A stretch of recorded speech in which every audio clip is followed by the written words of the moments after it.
One India Kannada YouTube ಚಾನಲ್ಗೆ ಸ್ವಾಗತ. ನಾನು ಸಂದೀಪ್. ರಾಜ್ಯ ರಾಜಕೀಯದಲ್ಲಿ ಆಗಲಿದೆಯೇ ಮತ್ತೊಂದು ಮಹಾ ಮೈತ್ರಿ? ಹೌದು, ಮುಂದಿನ ತಿಂಗಳ 9ರಂದು ನಡೆಯಲಿರುವಂಥ ನಂಜನಗೂಡು ಹಾಗೂ ಗುಂಡ್ಲುಪೇಟೆ ಉಪಚುನಾವಣೆಯ ನಂತರ ರಾಜ್ಯ ರಾಜಕಾರಣದಲ್ಲಿ ಮಹತ್ವದ ಮಹಾ ಮೈತ್ರಿಯೊಂದು ರೂಪುಗೊಳ್ಳಲಿದೆ ಎಂಬ ಮಾತುಗಳು ಕೇಳಿಬರ್ತಾ ಇದೆ.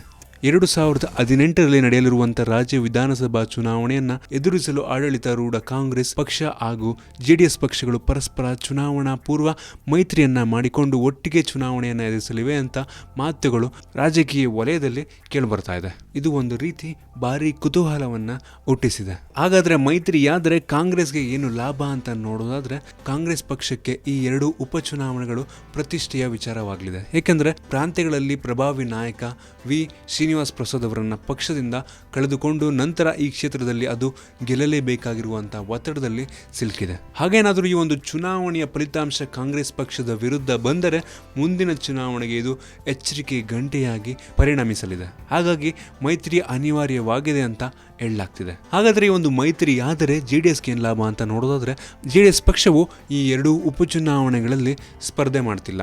ಇದು ಮುಂದಿನ ದಿನಗಳಲ್ಲಿ ಕಾಂಗ್ರೆಸ್ ಜೊತೆಗೆ ಮೈತ್ರಿ ಮಾಡಿಕೊಳ್ಳುವ ಇರಾದೆ ಏನಾದರೂ ಇರ್ಬೋದಾ ಅಂತ ಎಲ್ಲರಲ್ಲೂ ಒಂದು ರೀತಿ ಅನ್ಸುತ್ತೆ.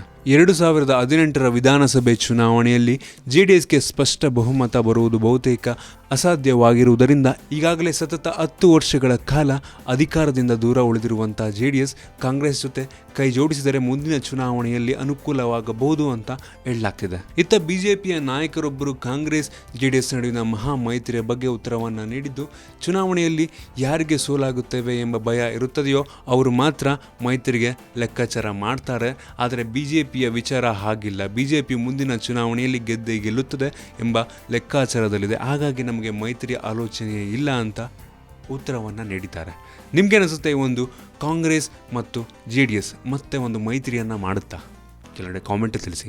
ನಿಮ್ಗೇನಾದರೂ ವಿಡಿಯೋ ಇಷ್ಟ ಆಗಿದ್ರೆ ಲೈಕ್ ಮಾಡಿ, ಶೇರ್ ಮಾಡಿ. ಇದೇ ರೀತಿ ನಮ್ಮ ಬೇರೆ ಬೇರೆ ವಿಡಿಯೋಗಳಿಗೆ ಒನ್ ಇಂಡಿಯಾ ಕನ್ನಡ ಯೂಟ್ಯೂಬ್ ಚಾನಲ್ಗೆ ಸಬ್ಸ್ಕ್ರೈಬ್ ಮಾಡಿ. ಧನ್ಯವಾದ.